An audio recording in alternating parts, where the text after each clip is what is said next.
Buenas tardes, queridos hermanos y aquellos que siempre nos acompañan, y quizás hoy también haya personas nuevas. Tenemos una nueva tarde para meditar en la palabra de Dios, y hoy estamos terminando la serie que teníamos de esta pandemia por el COVID, por el coronavirus, y nos habíamos propuesto poder reflexionar acerca de cuál es el mundo que quizás nos espera luego que termine todo este tiempo de confinamiento y de estar encerrados. ¿Con qué nos vamos a encontrar, no? Uno estuvo toda esta semana eh, mirando, investigando, leyendo lo que dicen los analistas, leyendo lo que los diarios nos dicen, escuchando las noticias, pero también viendo lo que la palabra de Dios nos dice acerca de lo que puede ocurrir, ¿no? Y con respecto a esto, quisiera que podamos quizás agrupar, porque tendríamos muchísimas cosas para hablar. Hay muchísimas cosas que estamos escuchando y que las personas que tenemos a nuestro alrededor nos están diciendo acerca de lo que nos espera, ¿no? Pero para no ser demasiado extenso, yo lo que traté de hacer fue agruparlos en tres aspectos, en tres áreas de nuestras vidas. Y con respecto a eso, el primer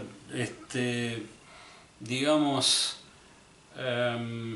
aspecto que quiero tratar es uno que me ha sorprendido a mí mismo, primeramente, porque nunca viví algo así, estoy seguro que muchísimos de ustedes tampoco, y es el tema de que estoy seguro que nos espera un mundo con gobiernos autoritarios y poderosos, ¿no?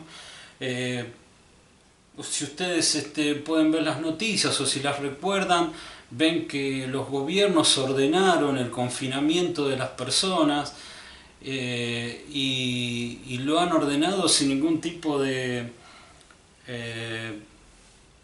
problema, y han encerrado a toda la humanidad en este tiempo tan especial, ¿no? Y aquellos que no han cumplido los han multado y los han castigado de diferentes maneras. Yo me acuerdo en los primeros días de la pandemia acá, de la cuarentena acá en Argentina, que la policía salió y hasta llevó preso a personas que no cumplían con la cuarentena. Ahora, lo primero que quiero aclarar con esto es que no estoy diciendo que esté mal, no estoy diciendo que no había que obedecerle. Hay un bien mayor y uno se justifica, ¿no? Pero lo que también me ha sorprendido es que yo estas cosas no las había vivido desde mi adolescencia, porque en realidad nunca viví una cosa así, que yo me acuerde, solamente en la época del último gobierno militar, que fue una dictadura, el famoso proceso de reorganización nacional, donde salir a la calle sin documentos te podía generar un terrible problema. Y también me acuerdo que algunos años después estuvo la guerra de Malvinas, y acá en Argentina durante mucho tiempo se estableció el estado de sitio, y me acuerdo que después de un horario no podíamos salir, y también nos pedían que apagamos las luces para que la ciudad estuviera oscurecida, para que los aviones ingleses no pudieran ver si llegaban a tener el deseo de bombardear Buenos Aires, que no lo pudieran encontrar fácilmente.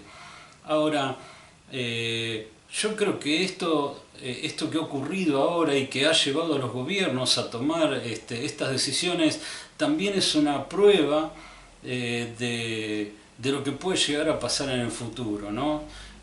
Que esto puede volver a repetirse, que esto les puede dar a ellos la confianza de saber que tienen el poder suficiente de poder decidir sobre la vida de las personas. Y esto me hizo acordar mucho a la época de la iglesia primitiva, con el Imperio Romano gobernando en todo el mundo conocido de aquella época. Y te diría más, yo viendo cómo a veces el Imperio Romano actuaba en algunas zonas, en algunos países, como por ejemplo en Israel, te diría que lo que ocurrió ahora es peor que lo que ocurría con el Imperio Romano en aquella época. Eh, Porque el Imperio Romano, por ejemplo, a los judíos les dio la libertad de, por ejemplo, seguir adorando a sus dioses, a pesar de que los romanos tenían los propios. Eh, no había tanto problema con la circulación de personas, pero realmente hemos visto cosas que nos han sorprendido a mí y me hacen pensar mucho acerca del futuro y de los futuros gobiernos que pueden estar empezando a estar sobre nosotros y tomar ciertas decisiones. Ahora, este aspecto de los gobiernos autoritarios y poderosos no, está asociado a una palabra que yo se me ocurrió ponerle, que empieza con R, todas hoy empiezan con R, y tienen que ver con el tema de las reuniones. Estamos viendo, y estoy viendo en algunos países donde ya se está liberando ciertas actividades, que los gobiernos están liberando algunas actividades, por decirlo así, terrenales, pero no les resulta tan sencillo o no son tan flexibles cuando tienen que liberar las actividades espirituales. Y eso es todo un desafío que nos espera, ¿no? Ahora, la pregunta es, en la Biblia, ¿encontramos alguna situación similar? ¿Qué hicieron, por ejemplo, en la época del Imperio Romano la iglesia primitiva? Bueno, en la época del Imperio Romano, la iglesia primitiva se reunía en casas. Cuando uno empieza a buscar la palabra de Dios y va a Hechos, por ejemplo, en Hechos capítulo 2, versículo 46, dice que comían juntos con alegría y sencillez de corazón, partiendo el pan en las casas. Cuando uno sigue leyendo, llega a Hechos capítulo 5, versículo 12, y le voy a pedir a Gabriela que por favor lo pueda leer. Hechos 5:42. Y todos los días en el templo y por las casas no cesaban de enseñar y predicar a Jesucristo. 5:42, quise decir, no 5:12, dice que en el templo y por las casas no cesaban de enseñar y de predicar a Jesucristo. Así que hay una cuestión ahí, ¿no? Y todo el mensaje es medio, se va desarrollando por este lado, por el aspecto de que eran casas, pero no solamente en casas, era en el templo. Hay que obedecer a los gobiernos, pero los gobiernos probablemente tomen muchos de nuestros derechos que nosotros tenemos y derechos a los cuales no debemos renunciar, no tenemos que renunciar. Entonces, todo el mensaje se va a desarrollar con el tema del equilibrio, ¿no? Y esto es algo que también tenemos que tener presente en tomar al mensaje como un todo y no como una parte, como diciendo Claudio dijo esto o Claudio dijo lo otro, sino de que la iglesia primitiva utilizó las casas, también dice que se reunían en el templo, pero cuando uno empieza a ver se da cuenta de que la iglesia primitiva tenía como importante el lugar para hacer las cosas como las casas, ¿no? Cuando uno llega casi al final de los Hechos y lo ve ahí a Pablo, en el capítulo 20, versículo 20, lo ve también a Pablo haciendo lo mismo. Y le voy a pedir a Jeremías, que pueda leer ese versículo. Y como nada que fuese útil, he rehuido de anunciaros y enseñaros públicamente y por las casas. Pablo también entonces dice que anunciaba y enseñaba por las casas. Ahora, esto es algo que me hace acordar mucho a también la iglesia primitiva, pero en otro momento. ¿Se acuerdan cuando recién empezó la iglesia primitiva y Cristo les deja la gran comisión? Les dice algo, les dice: me seréis testigos en Jerusalén, Judea, Samaria y hasta lo último de la tierra. Ahora, cuando uno empieza a leer la historia, en los primeros capítulos de Hechos, ve que la iglesia primitiva crecía de una manera agigantada, ¿no? De una manera hermosa, terrible, siendo bendecida por Dios. Miles de personas se convertían. Pero van pasando los capítulos y vemos que la iglesia primitiva no sale de Jerusalén, o sea, estaban cómodos ahí. Entonces, Dios tiene que en algún momento levantar a Esteban, una persona que predica, y después de que es apedreado, Dios permite una persecución.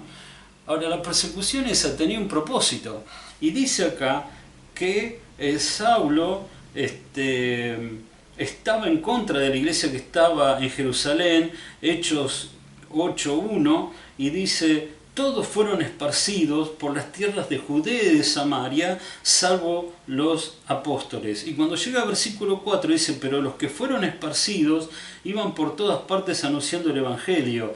Entonces Felipe, descendiendo a la ciudad de Samaria, les predicaba de Cristo. Y ahí es cuando los samaritanos se convierten, y son los primeros no judíos que se convierten a las buenas nuevas de Jesucristo.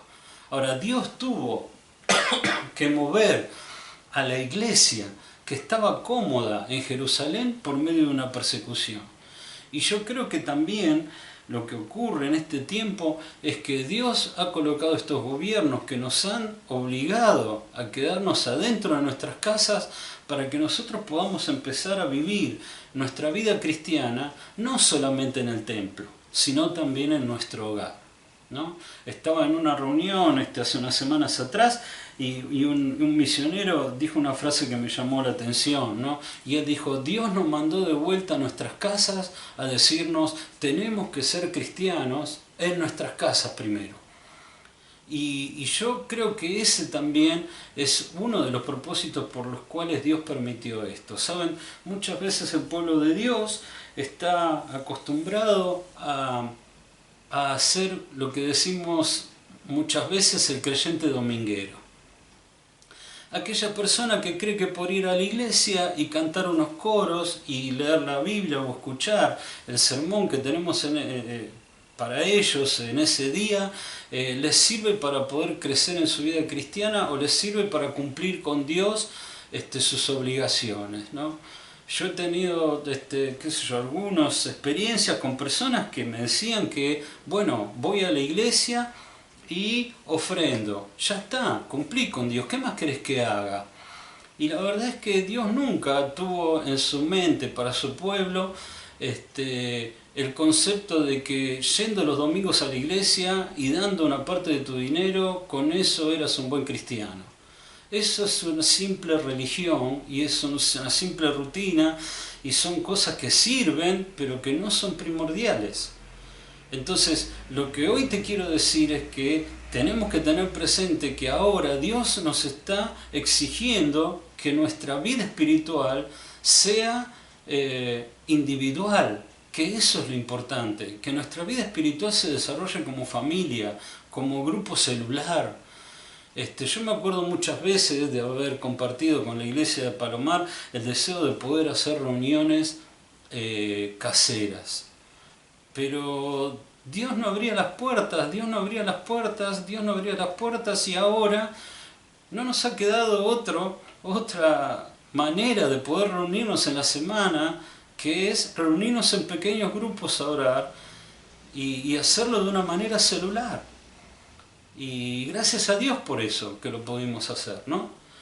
Pero tenemos que pensar, hermanos, a todos los que están escuchando, que Dios ahora nos está pidiendo una vida espiritual individual, y no solamente de voy el domingo a la iglesia, canto unos coros, escucho el sermón y me voy a mi casa y listo, hasta el otro domingo no abro la Biblia. No es lo que Dios está buscando para con nosotros. Ahora, hay otra cuestión también que quisiera llamar a la reflexión con esto, ¿no?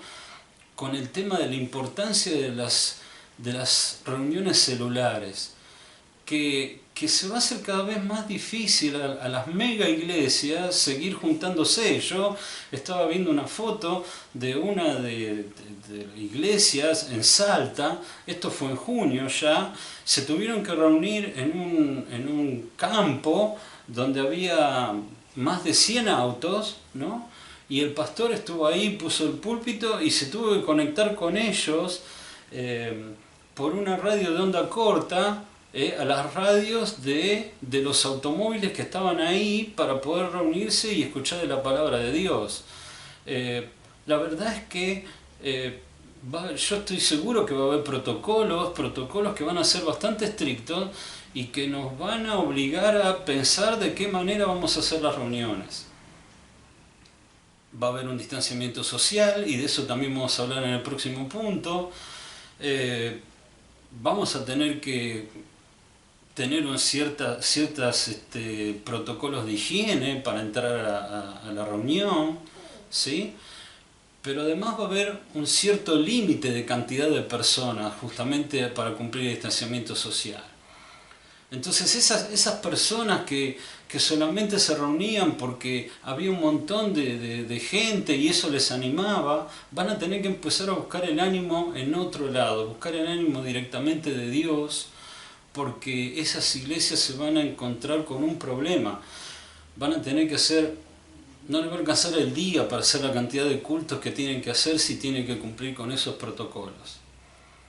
Así que el primer punto es que tenemos que entender que nuestra vida espiritual va a empezar a depender más de nosotros mismos de lo que dependía. Ahora, eso no significa que la iglesia va a desaparecer como institución o que no nos vamos a reunir nunca más como grupo.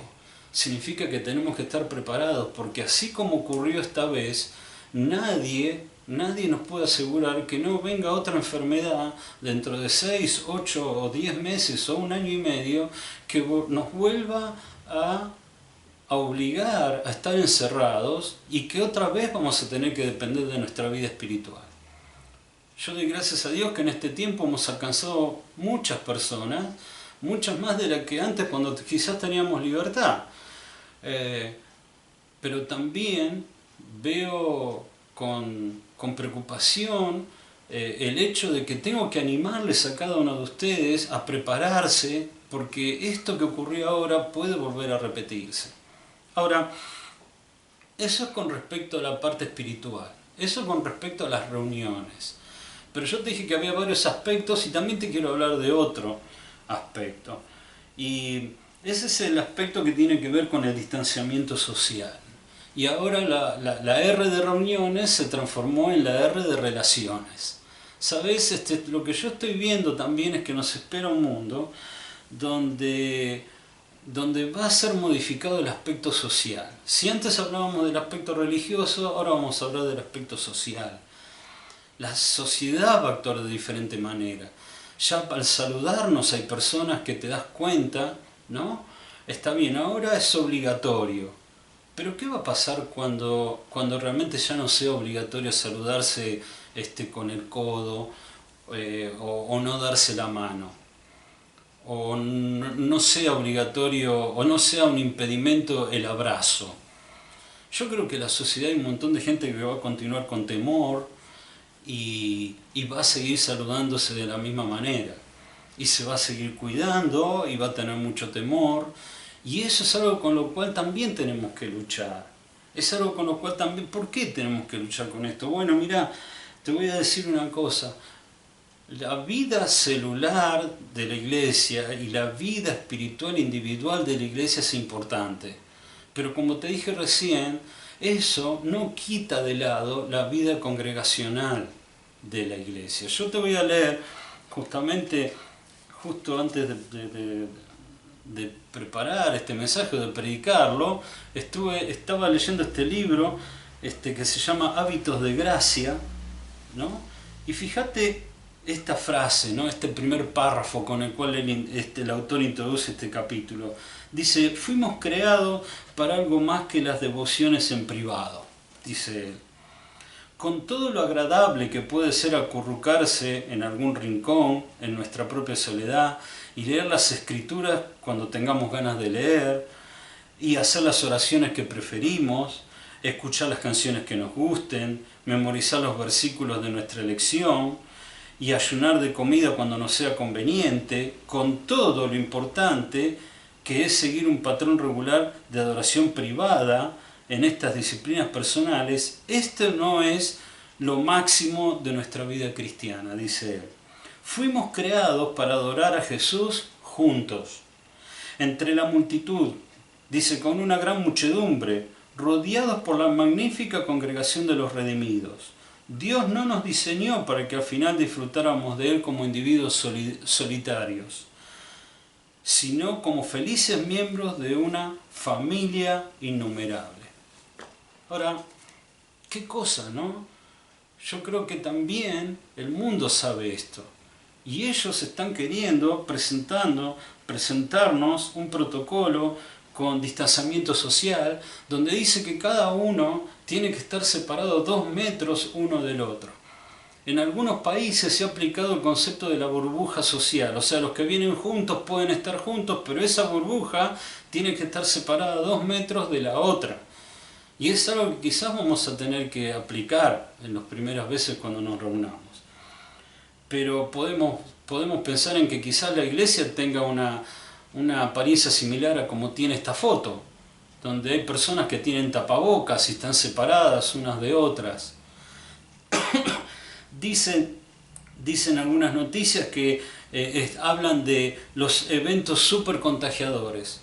Y esos eventos supercontagiadores son aquellos donde se junta muchísima gente o mucha gente en lugares donde hay poco o mala ventilación, y dice donde se juntan por tiempo prolongado y muy cerca unos de otros.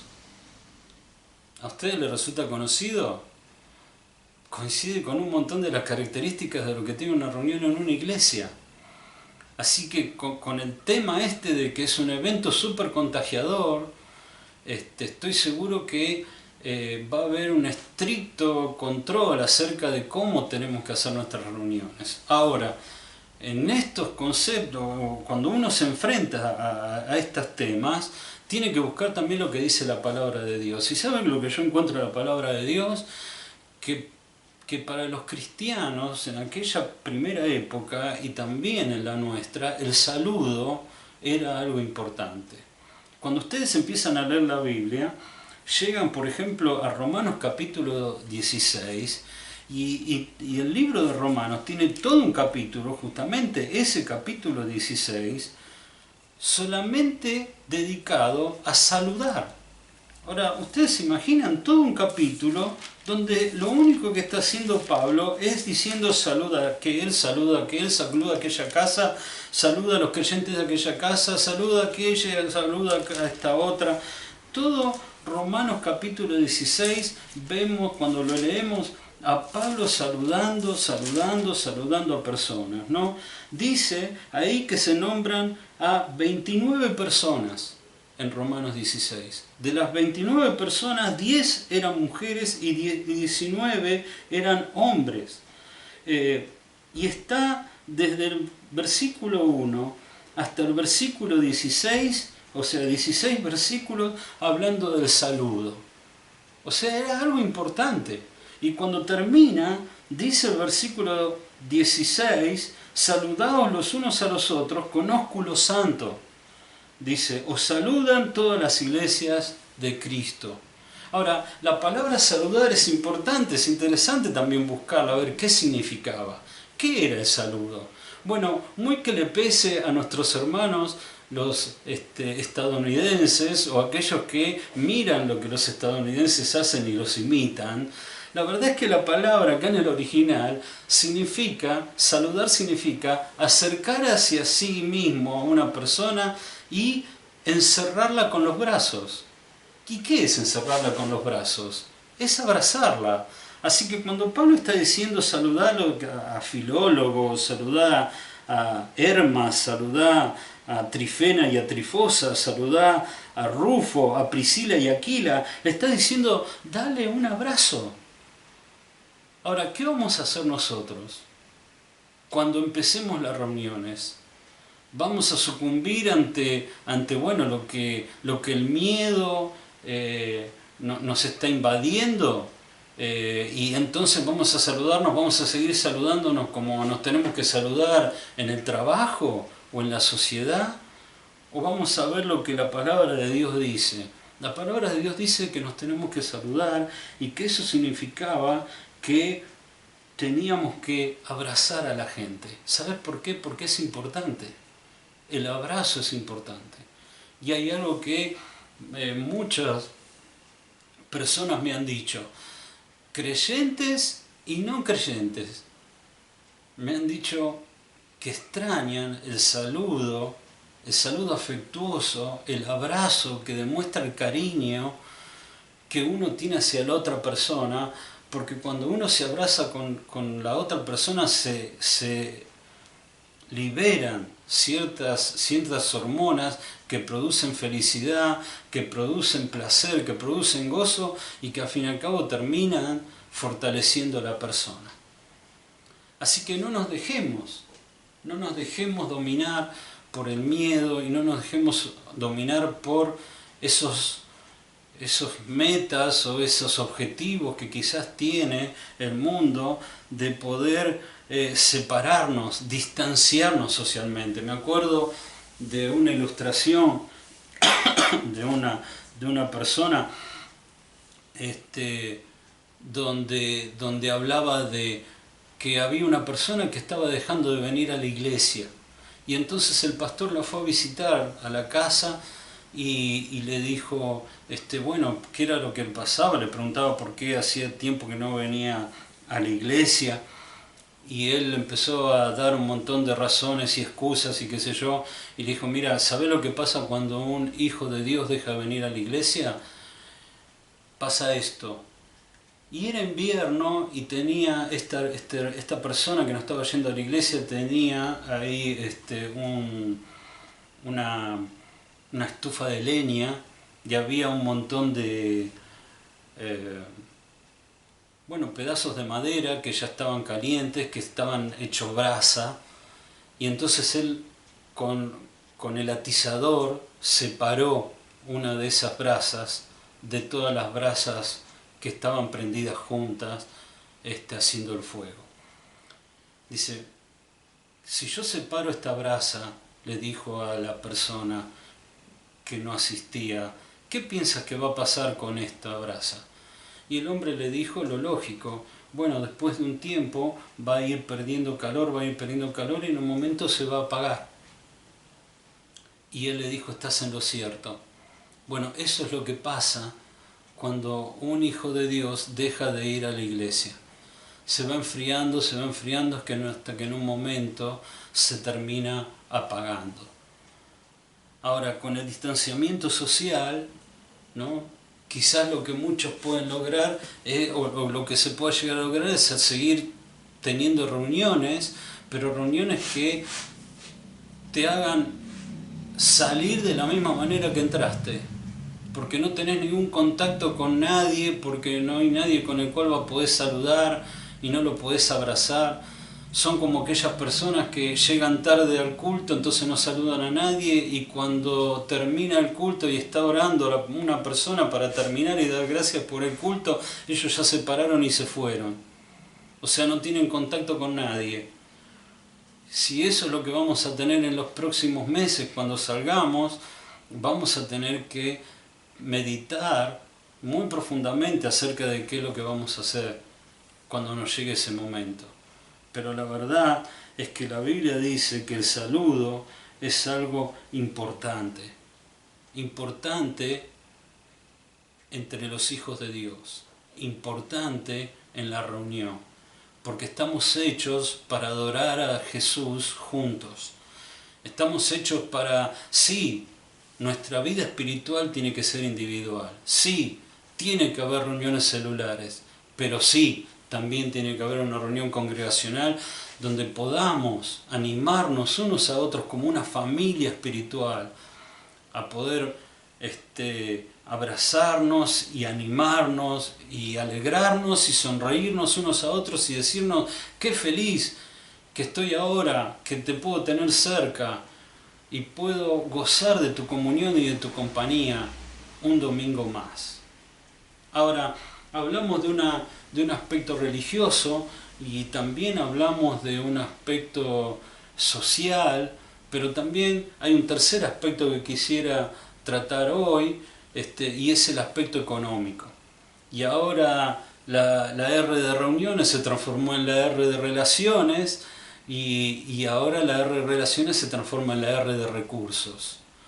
Porque el tercer punto, que también está influyendo en las personas cuando quieren describir el mundo que nos espera, es la falta de trabajo o el hambre que puede venir. La verdad es que es un futuro muy incierto y hay muchas predicciones. Algunas organizaciones mundiales dicen que hay 265 millones de personas en peligro de morir de hambre luego de la pandemia. Ahora, quizás a veces no tenemos conciencia de lo que estamos hablando, ¿no? Porque vos pensás que hasta ahora hay solamente 510.000 muertos por el coronavirus y hay más o menos 11 millones de contagiados.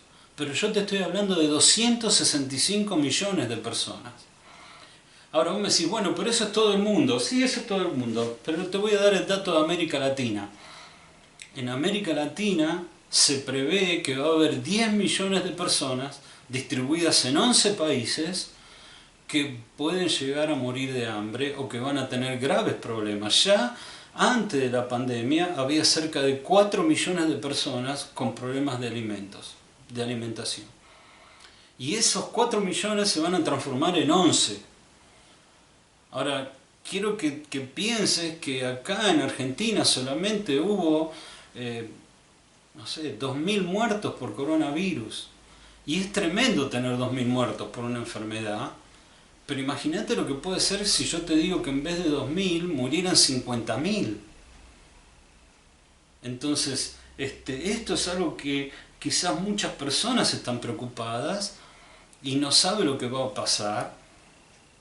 Y es algo que también nos tiene que llevar a buscar en la palabra de Dios alguna enseñanza o alguna promesa o algún versículo que nos anime o que nos indique qué es lo que tenemos que pensar en este tiempo. Y hay un versículo que está en Hebreos 13:5, y le voy a pedir a Javier que lo pueda leer.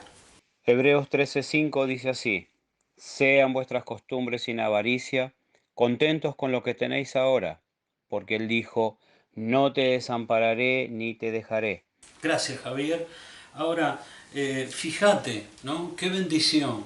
Dice, mi Dios, el Dios que tenemos, dice, no nos va a dejar ni nos va a desamparar. Hay otro versículo que dice que no voy a temer, dice, lo que me pueda hacer el hombre. Dice en el mismo versículo 6 que continúa, podemos decir confiadamente, el Señor es mi ayudador, no temeré lo que me puede hacer el hombre. No temamos. Siempre el hombre a veces está pensando en el futuro y a veces tiene temor acerca de cómo va a ser para sostenerse.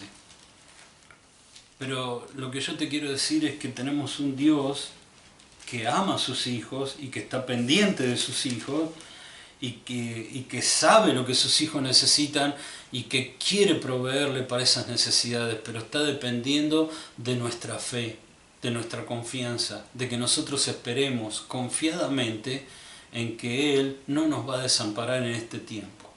Y que puede llegar a ser un tiempo duro, yo no le digo que no, como algunos quizás están viviendo ahora tiempos duros. O sea, tenemos en la iglesia, gracias a Dios, no tenemos hasta ahora ningún contagiado de COVID.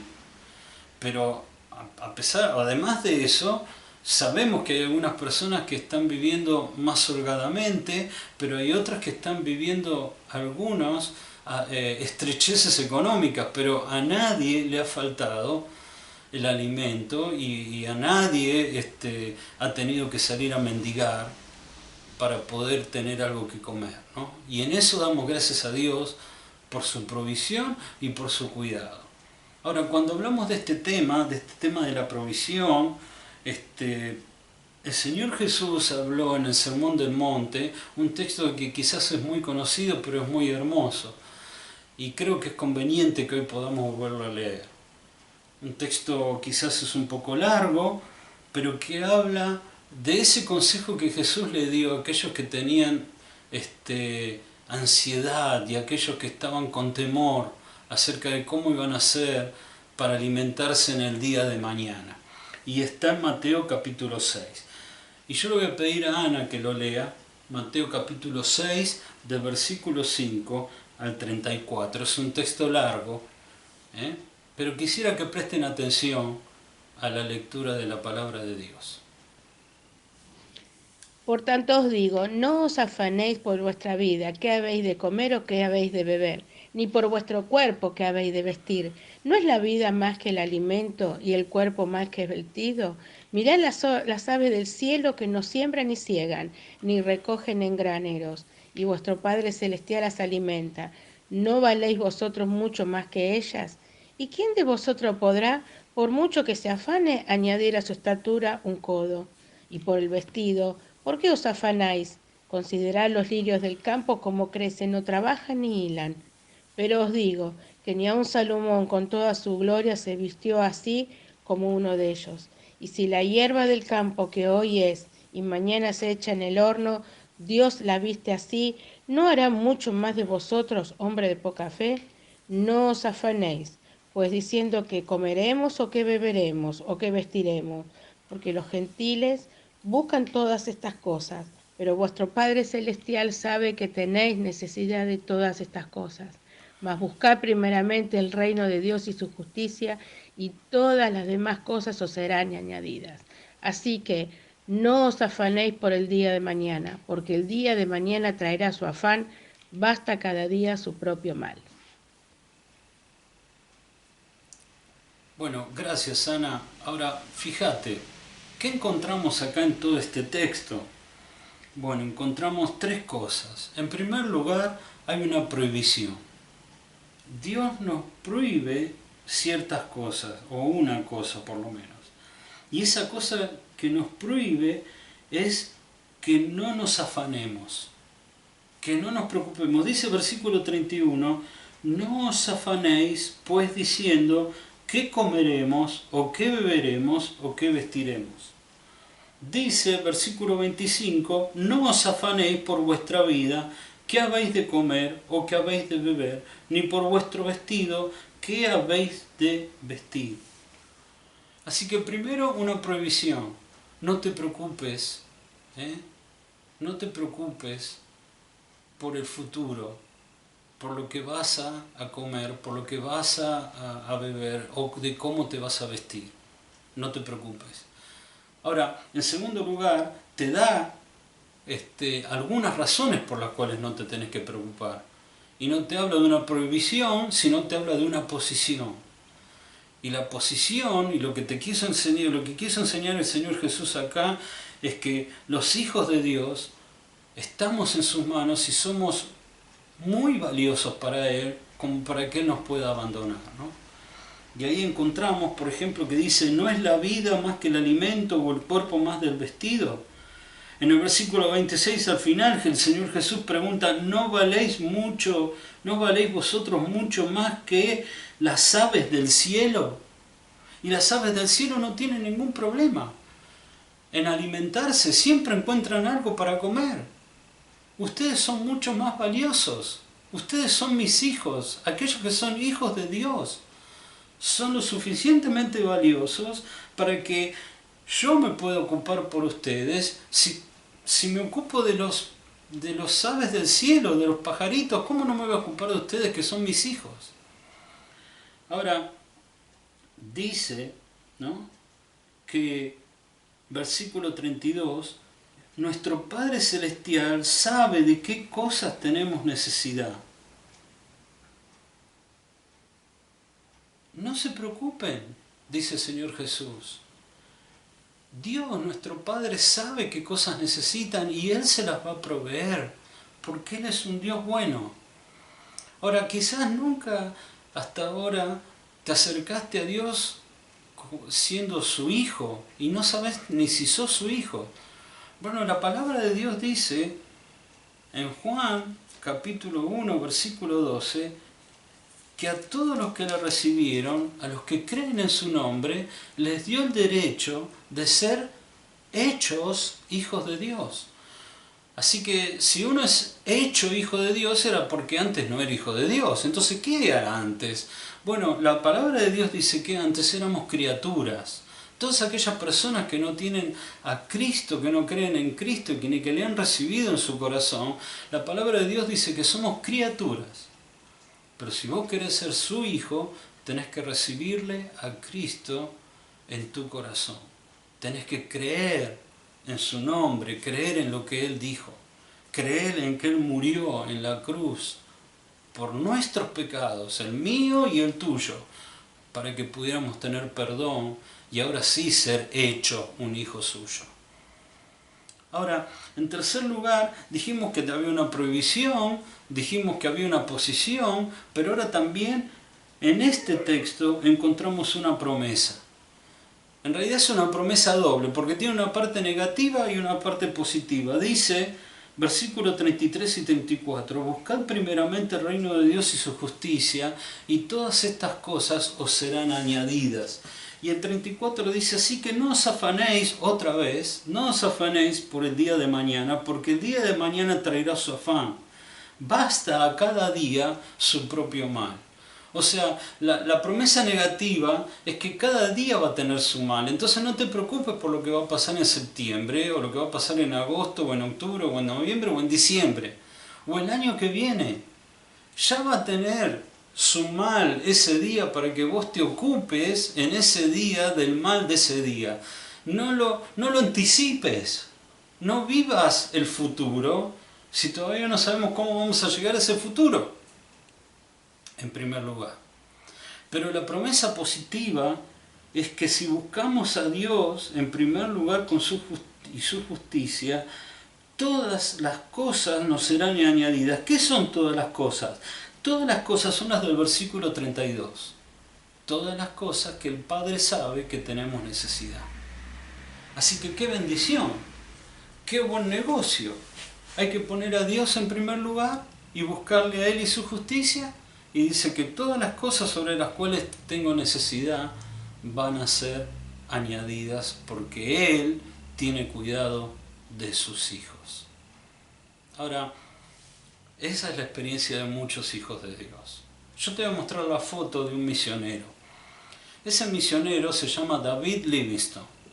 David Livingstone fue una persona que exploró todo el África y realmente hizo mapas de todo el África que nunca nadie había hecho porque él estuvo en el interior del África.